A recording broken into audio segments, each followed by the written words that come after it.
So let us begin with the recap.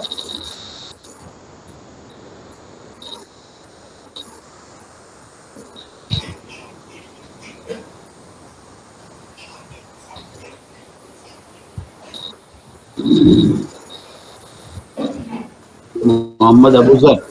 Yes, sir. So please begin. Good morning, everyone. Today I am here to present the previous class recap. Yesterday we have started the Unit 4 Actuating and Directing, and the topic discussed yesterday was leadership. In this unit, we are going to study the skill of motivation and communication, which are the important qualities through which the managers influence others to get things done. On the topic of leadership, sir started with telling us two Chinese parables. First parable is Sound of the Forest. Sir told us about a king who wants his son to be a great ruler like him, and for that he sent his son to an enlightenment master. And the king asked the master to teach him the art of a good ruler. So the master assigned his son to listen to the various types of sound in the forest. After a few attempts, the boy was able to listen to the sounds of dews evaporating and the sound of sun warming the earth. On knowing this, his master became very happy and told the boy these were the sounds he wanted him to listen, because a good ruler listens to the sound of the unheard, so that now he can listen to the everybody in his kingdom, and told him that demise of a state comes when ruler listens only to the superficial sounds, and told the boy that to become a good ruler he should have this quality to listen to the sound of unheard. And second parable was the river and the fire. In this parable, a king went to an enlightenment master to tell his dilemma and problems of getting not things done better. Then the master tell him to follow and give him the example of fire and the river. He told that the fire that they lit last night has been extinguished, while the river which was flowing nearby is same in the morning. He told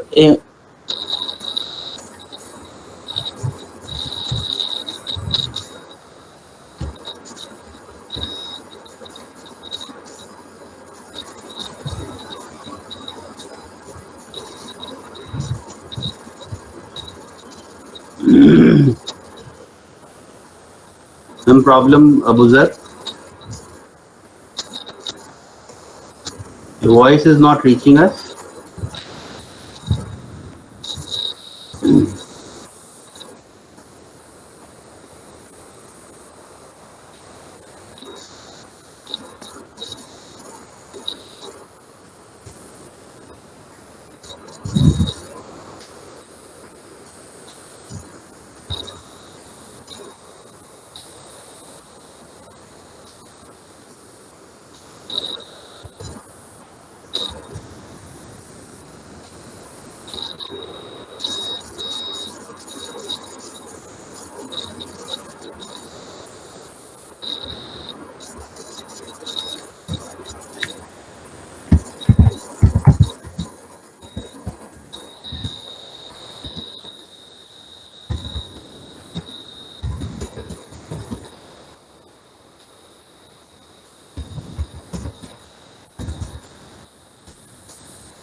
Can we begin with the other recap if Abuzar there's some problem, connection problem there?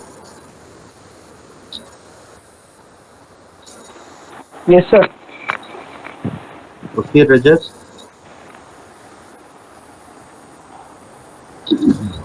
Please begin then. Okay. Sir, am I audible? Yes, very much.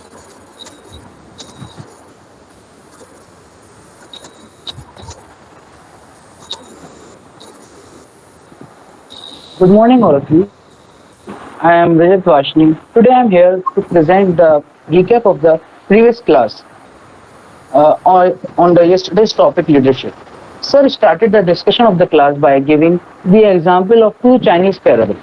The first parable is Sound of the Forest.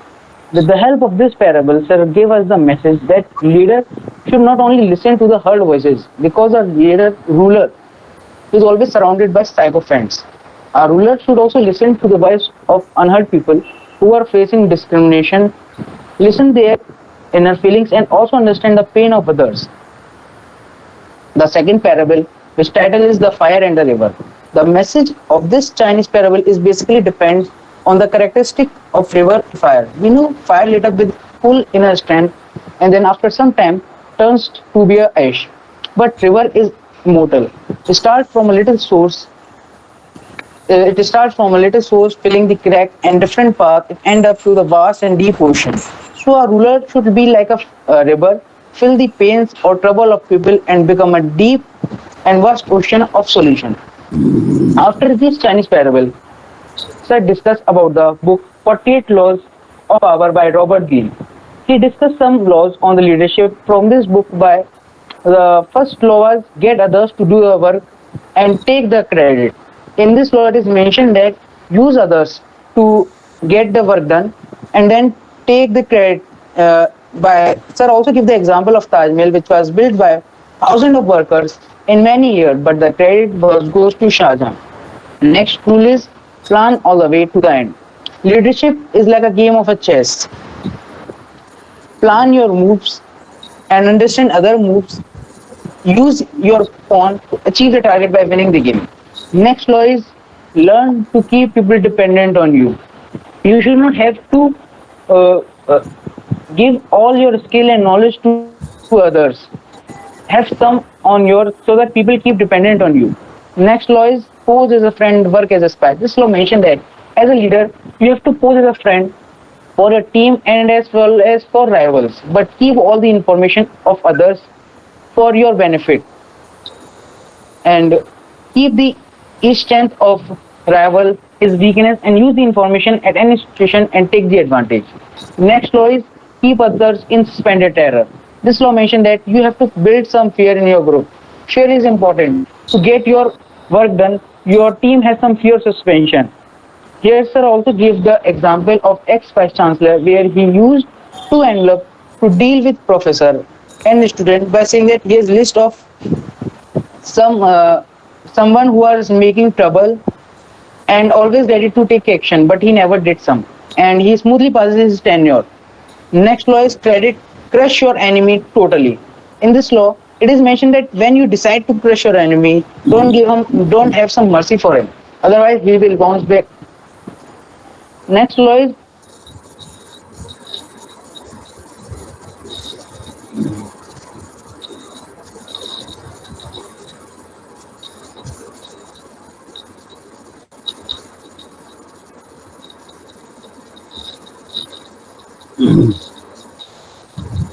Gain some problem, Rajat.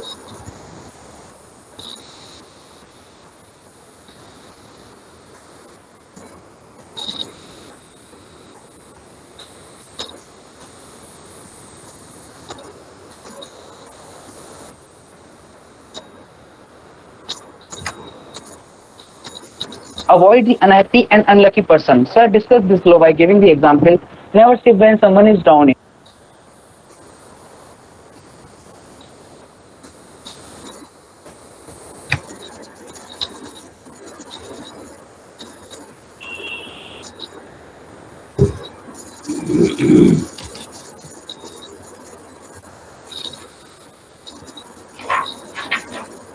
Hello. Am I audible, sir? Abuzar, now Rajat is presenting, but he also is having some problem. So let him finish first, then we will listen to you. Okay, sir. Yes, Rajat, what happened?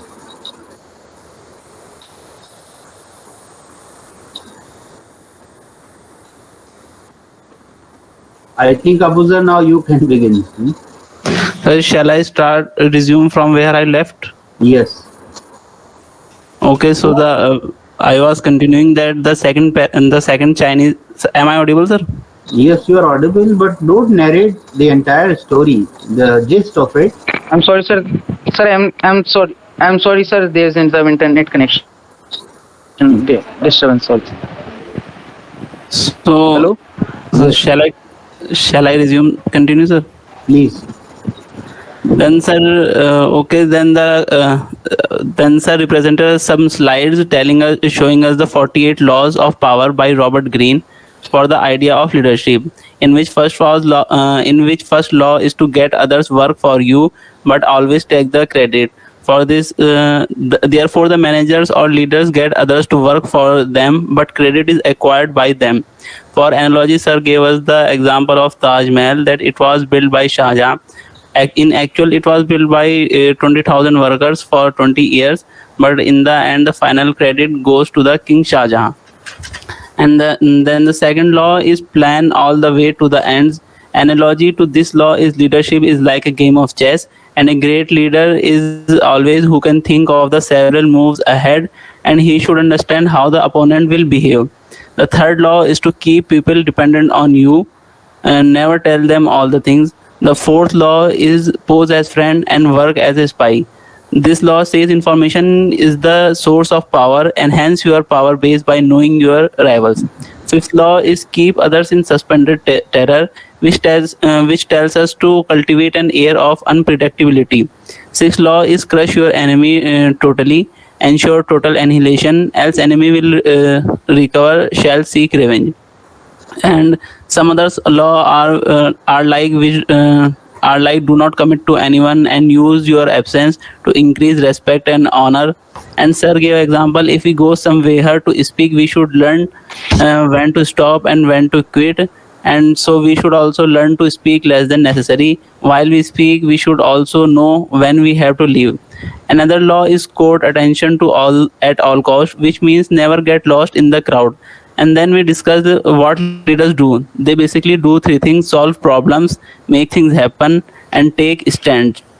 Likewise, then we discussed leadership as problem solving. Sir gave us the example of vice chancellor, that vice chancellor is the administrative leader of a university and has to face many problems, like in current scenario during pandemic.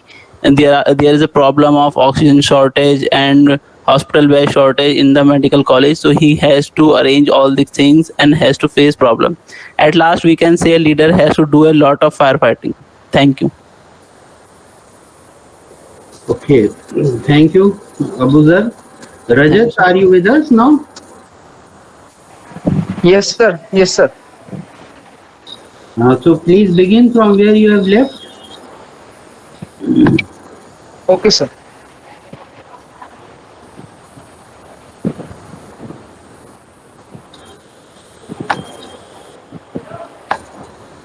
After the laws, sir asked us the question what a leader should have, whether he should have Chinese parable skill or leader should focus on the laws of Robert Greene. According to me, Robert Greene laws are for dictator leaders who are forcefully power or misuse the power like Hitler. But alternatively, leaders like Nelson Mandela and Mahatma Gandhi, they did not use these laws like crushing enemy or getting the others credit to become a leader. These are the people leader. People treat them as their representative. After that, sir discussed what leaders do. Leaders do solve problem, make things happen, and take the stand. For a leader, does not make a decision between right or wrong. Leader choose between which is suitable for the situation. Before taking any major decision, leader should convince others about the pros and cons of this decision. Sir concluded the class by asking, is leader part of the crowd or apart from the crowd?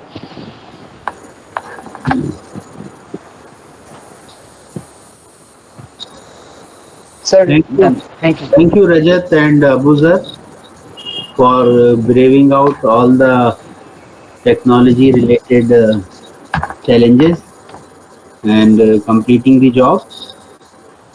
And overall, both of you did a good job, reasonably good job. And, maybe Rajat was a bit more crisp in his presentation. and especially the message of the Chinese parables that you shared. That was the essence. There was no need for describing the entire parable. Otherwise, we would have consumed a lot of time. Maybe some sequencing. Actually, after discussing the two models of leadership, we posed this question and we are continuing to search for an answer to this question. That is leader a part of the crowd, like river, or is he like a bit apart from the crowd, like you maintain distance with the fire? Isn't it? So fire is, it is like if you come near it, you will get burnt. Isn't it? So is a leader one who maintains that distance with the followers? And actually, Nan Cohen, whose ideas we are discussing, she has been Vice Chancellor of 2 American universities, and she has presented these ideas in one of her speech on leadership. And there she says that there are some people who genuinely feel that if they come too near the crowd, their authority will be exposed, and they may have then less authority than what they need for the job. So they have to maintain a distance. And you saw this being presented in the laws of power also. So the leader as per those laws is one who is cut above the rest, who is a bit distant from them. He doesn't mingle with the crowd, because if you mingle with the crowd, you will, your authority will be exposed. People should value you for your rarity of presence. So this was the question we are trying to seek an answer, and we discussed two roles yesterday which leaders are called upon to play, and these two roles are: one, the problem solving part. In fact, major part of the leader's time is spent in problem solving. In fact, if I look at the job of a vice chancellor, for example, 80% of the time, or at least 75% of the time, he is solving problems. And in solving problems, we asked or posed this question: is it better to work with others, or is it better to work by yourself? And we came to this conclusion that two heads are always better than one. And when you engage with others, it is likely that the implementation will be very swift. Because yes, when you ask people's opinion, it takes time and all that.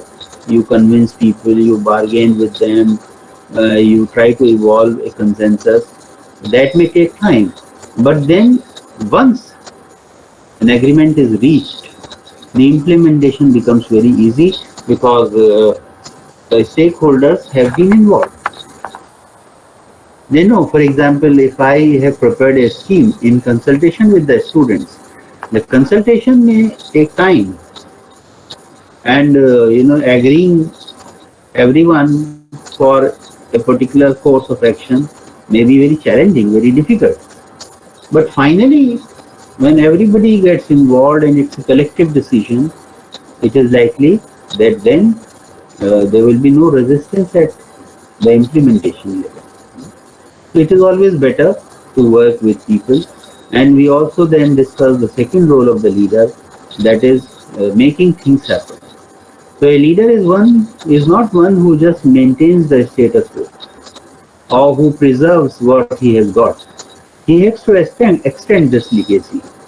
So for example, whenever a vice chancellor joins, we remember him for the routine things that he did, like admissions, examinations, smooth run of academics and all that. But we don't remember vice chancellor only for that. We remember them for the unique contribution they have made. So for example, we remember Professor Naseem Faruqi, who came from IIT, he was a professor of electronics, and he was the one who introduced computerization in the university. And as an acknowledgement of that, we have named our computer center as Professor M.N. Faruqi Computer Center. So, likewise, we had a vice chancellor who started the dental college in Aligarh. We had the vice chancellor who started the three centers, three off-campus centers. So we remember the vice chancellors for the unique contributions they made. Now, what happens is whenever you set out to make a unique contribution, it disturbs the status quo, and that might lead to some people disagreeing with you. Now, what should be your approach?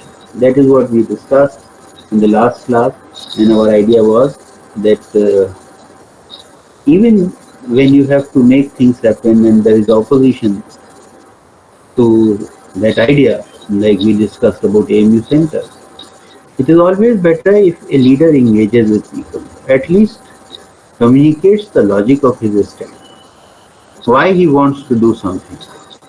And even if some continue to disagree, just a minute, please hold on for a while. I have an urgent.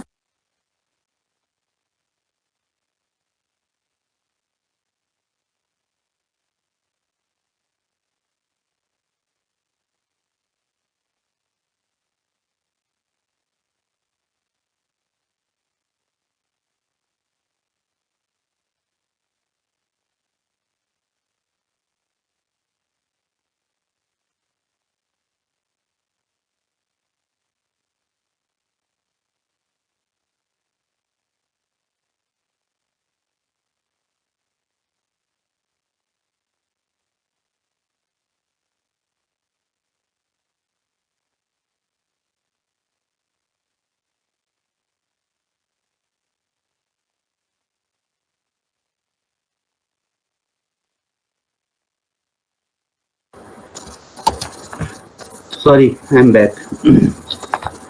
So I was discussing this idea that when you set out to do things and want to make a difference, and when there is opposition to that, how do you handle that opposition?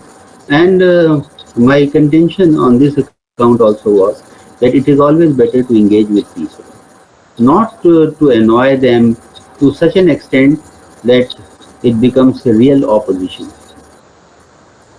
और I used a Hindi और हिंदुस्तानी terminology for it कि इख्तिलाफ को मुखालिफत में नहीं बदल देना चाहिए, isn't it? कोशिश करनी चाहिए कि वो डिफरेंस ऑफ ओपिनियन ही रहे और ऐसा ना हो कि वो ऑपोजिशन हो जाए, फिर इतनी तलवारें खिंच जाएं कि कोई मीटिंग पॉइंट ही ना. That would be a worst thing for the leader's cause also. If people become so annoyed or so distanced from the decision that you have taken that they start opposing you. Yes, so an earnest attempt should be made by the leader to make sure that everybody is on board when the must moves. And those who miss, they may also have that hope that someday we will may also be part of this journey. So this is the idea which we discussed yesterday. Now let us come to the third and the last role that leaders are called upon to play, and that is taking a stance. There are certain crunch situations when leaders are called upon to take a stance. I remember a situation in the university which emerged. There was a crisis when Hamid Ansari Sahab was the vice chancellor of the university, and there was a boy who was picked by plainclothesmen from Habib Hall, and he was taken to an unknown destination. When the students got to know that one of their fellow students has been arrested, there was a fire in the university. Fire in the sense there was a lot of heat being generated, and the students were very, very angry, and they out the entire Habib Hall, and they made one of the IB inspector as hostage, and there was a huge crisis in the university. Hamid Ansari Sahab, in fact, the crunch point was that when it was the fourth day of the agitation, there was very severe pressure on the vice chancellor to close the university, close it sine die. and the Vice Chancellor knew that if students go out in such surcharged atmosphere, it will result in uh, just a minute. I'm sorry again. I have to take up this.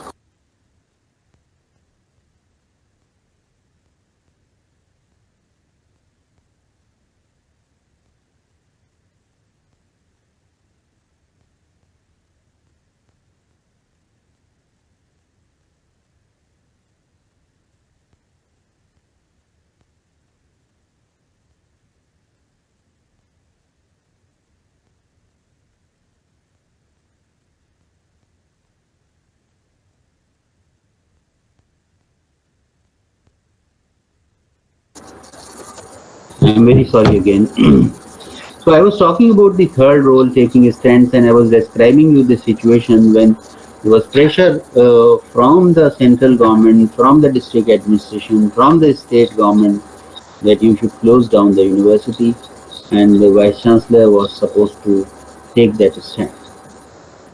And there was, in the heat of that situation, some students, not some actually, a significant number of students had assembled.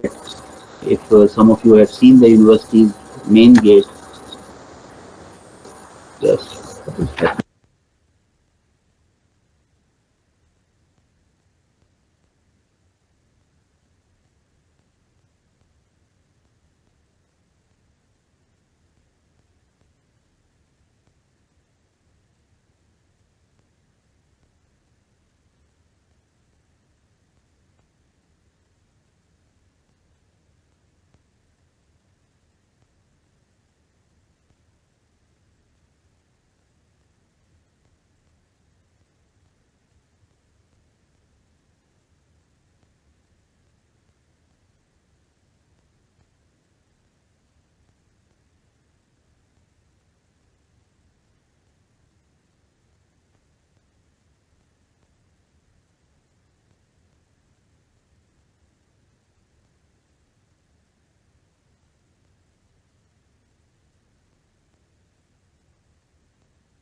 so I'm back. I'm again very sorry for all the disturbance that is happening today.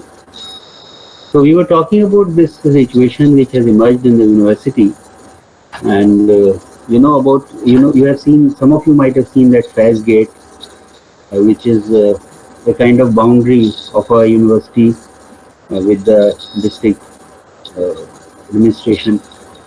So some students have assembled at that Faz Gate, that roundabout, and they were keen to proceed to DM's residence, which is around half a mile away from there, and they wanted to give a memorandum to the DM.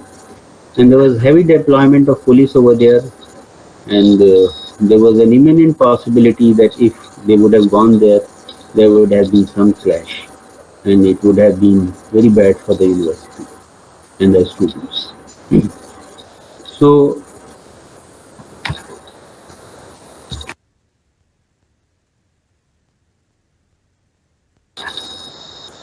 So finally, the Vice Chancellor, against the advice of everyone, he reached at the site of that Ghirao, and he spoke. He stood up on some raised platform. Hamid Ansari Sahib is a short-heighted person, and one of my colleague now, he was a student then, and he tells me that when the Vice Chancellor came, it was, nobody was actually interested in listening to him, and as generally happens in a mob situation, Vice Chancellor go back, Vice Chancellor go back. I mean, those kind of things were there. But the moment he started speaking, the crowd, listened to him, and afterwards they will listen to him with rapt attention. And finally, he spoke his heart out there, and he said, there is severe pressure on me, and I have to close down the university if this agitation's mode doesn't change. and I have my sympathies for your cause, and I'm part of that hurt, and I'm also trying to find out what has happened to that student. But if you don't withdraw your agitation in this mode, I will be from tomorrow onwards forced to close the university. And the moment he said that, students understood the gravity of the situation. And my student who was part of that crowd, he tells me that those 90% of the students who did not want to listen to him were now not only ready to listen to him, but were actually full of praise for the Vice Chancellor that he dared reach the site and spoke to the students directly. And that situation was averted. So the point that I'm trying to make is that sometimes leaders are called upon to take stands in current situations, and that decides their moral authority on the group. There are some stands which may be unpalatable, which the crowd may not see. For example, I give you another stand from our freedom struggle. You know about Chori Chora incident when we were having non-cooperation movement. Some of you have heard of it. Yes, sir. The situation was like this, that the non-cooperation movement was at its peak, and there was a call from Gandhiji and several other national leaders. And Gandhiji was for non-violence as a creed of agitation. And in that situation, it so happened that 20 odd Britishers were killed at that place called Chori Chora. And as a result of it, Gandhiji was very hurt, and he called off the movement. And this created a situation where when he took the stand, everybody, almost it sounded as if everybody is opposed to him, including his close confidants like even Jawaharlal Nehru. He was against this. And their point of view was that what is the point? What is the point?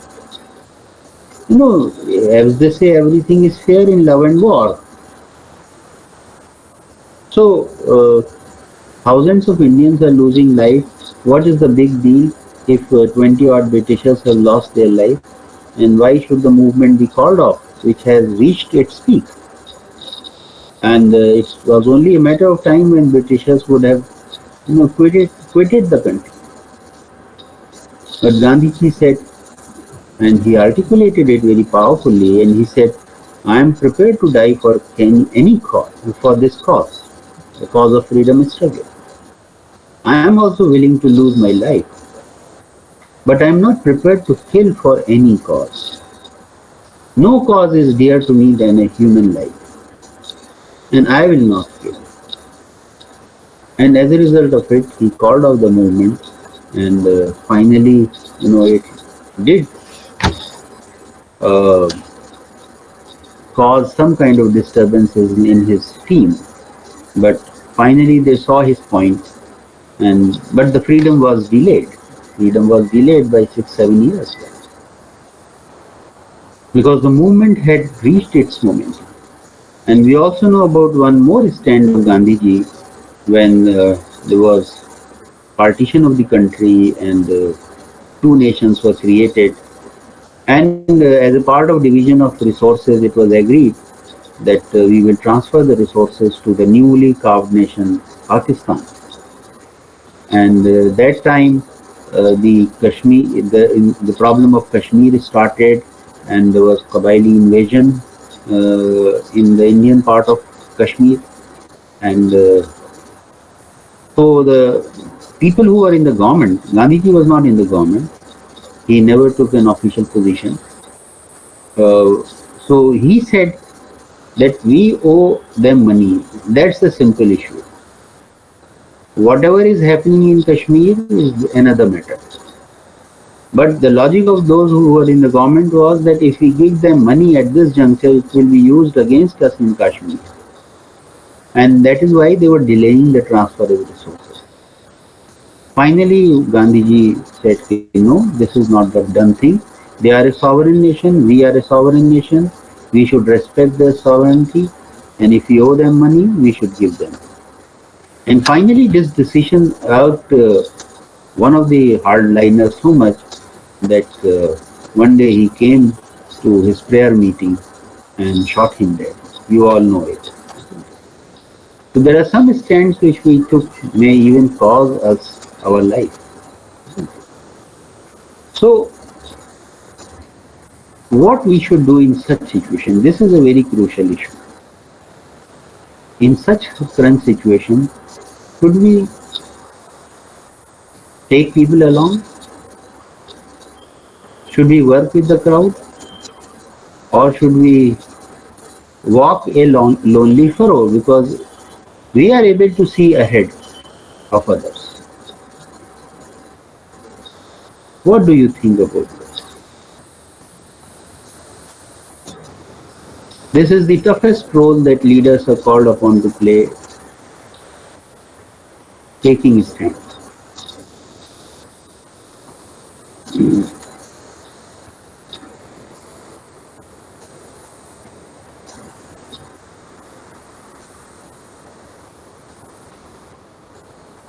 What do you think? Should we try to work with people even in such situations?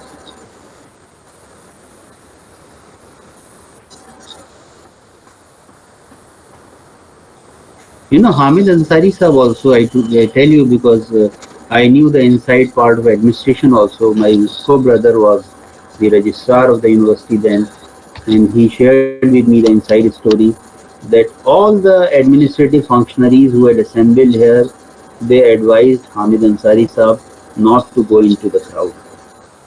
And they said कि ये देखिए आप अपने students पे तो faith कर सकते हैं, जब क्राउड होता है तो उसमें कितने स्टूडेंट्स हैं और कितने बाहर के एलिमेंट्स आ गए हैं, you never know why you are risking your life. And my co-brother tells me that against the advice of everyone, including the proctor of the university, the vice chancellor said, these are my students and I need to speak to them and I will speak to them. And all by himself, without any, security around him, he just moved into the crowd. और मेरा student लामे बिन साबिर जो हमारा colleague है वो बताता है कि एक अजीब सी वहाँ सिचुएशन इमर्ज हो गई कि nobody was expecting that vice chancellor will dare come just like that in the crowd, all by himself, without any security. So what do you think? It is good to work with people in such crunch situations, or you have to work all alone? So even though in such situations it's wise to stay aloof from the crowd, but the core definition of the leader itself is that it takes its people along with itself. And that if the leader is alone, then I don't think that it fulfills what he is defined by. So that's what his job is, to follow along, to direct and make its people follow what he's trying to convince them to agree upon, right? So even if he is aloof from the crowd, it doesn't fulfill its purpose. Any other observation or comment? Sir, I think we are at the juncture of a time when things are changing very rapidly, sir. We are moving towards collaboration. There is greater need of collaboration in our society. Leaders are not like before, those who can always work aloof and can exercise their discretion. But today we need collaboration. Leaders are like one among equals. So I think it's necessary to work or to engage with the people, because there is also increase of inquisitiveness in today's generation. Today's generation is not like the previous generation where obedience was there. Today obedience is not there, so we have to collaborate with the people. Yes, you have a point, both of you, Zainab and Kamran. My point was to trying to help you appreciate the challenges of such situations. You feel, for example, Gandhiji felt very strongly that I will not kill for any cause. Even when the national movement was at its peak, he never called Britishers his enemies. He always engaged with them. Sir, I think leadership is not management. So leaders are required to deviate from SOPs, standard operating procedures. Leadership is pure craft, while management may be science or art. Leadership is craft. Leaders come with a vision and then they form their own way. Hmm. But the point that I'm trying to make is, or help you appreciate, is the challenges in certain different situations where you feel very strongly on some things. Like Gandhiji felt that non-cooperation movement with violence cannot continue, and he decides to withdraw. But you are very right, both you and Zainab, you are very right that even in that situation, Gandhiji articulated the logic of his stand. And he articulated it very powerfully. And those words when he said, I can die for a cause, but I will not kill for a cause. And that reached the people. And whatever violence we might have witnessed in our society later on, but non-violence continues to be a part of our creed. And this was shared to me by one of the American professors who visited India. And he said to me that I asked him why everybody has a gun in America. I mean, there were occasions when boys 15, 16, 17 years old, they would walk into a campus and start shooting indiscriminately. And I asked him why they have a gun with them. Who gave them those guns with which they kill? And he said, you will not be able to appreciate this because we have won our freedom through gun. The gun is very sacrosanct in our culture. In your case, it is the non-violence which is the creed, because you have won your freedom through that. And then I appreciated how certain decisions impact the psyche of a society. So the point that I think I am trying to make is that yes, it's a lonely decision, it's your own decision, and at that point of time others may not be able to see the logic of that decision, but you have to articulate the logic of the decision so that at least people understand your point of view. And sometimes when you feel strongly for it, you should be able to die also for it, which Gandhiji did when he took a stand. It was also at that point of time a very unpopular stand, because the Kashmir invasion had already started. The mood in the entire nation was that Pakistan is an adversary at this time, and we are at war with them, and they are engaged in a proxy war through those Qabilis, and they are sending those infiltrators into Kashmir. But Gandhiji's stand was a principled stand, and he said, no, they are a nation. Whatever they do, it's their problem. We owe them money, we should give them money. That's simple. But we also need to appreciate this thing, that a leader has to take stands very wisely. He should assess the mood of the crowd even in that situation. And let me tell you, for example, in case of Gandhiji only, he took many unpopular decisions, and he would often go to fast and to death to press his point, and finally the nation would agree. But there was one stand which he could have taken, but he did not take. For example, personally, he was dead against the partition of the country. And at some stage, he even said that over my dead body. But finally, when this decision was taken, Gandhiji did not take a stand. He could have gone on fast and to death and said, no, this country should not be partitioned. Because at that point of time he might have realized that situation has come to such a pass that even if he take a stand, his stand will lose its value and will not be able to carry through that stand. So a leader, one, has to take the stands very wisely. Second, if he takes a stand which is unpopular, he needs to make sure that he articulates the logic of his stand so that people at least see the logic. They at least see the point of difference. And that would require some kind of communication and creative collaboration, at least understanding the mood of the masses, and then taking a stand. So, leader has to work with the crowd.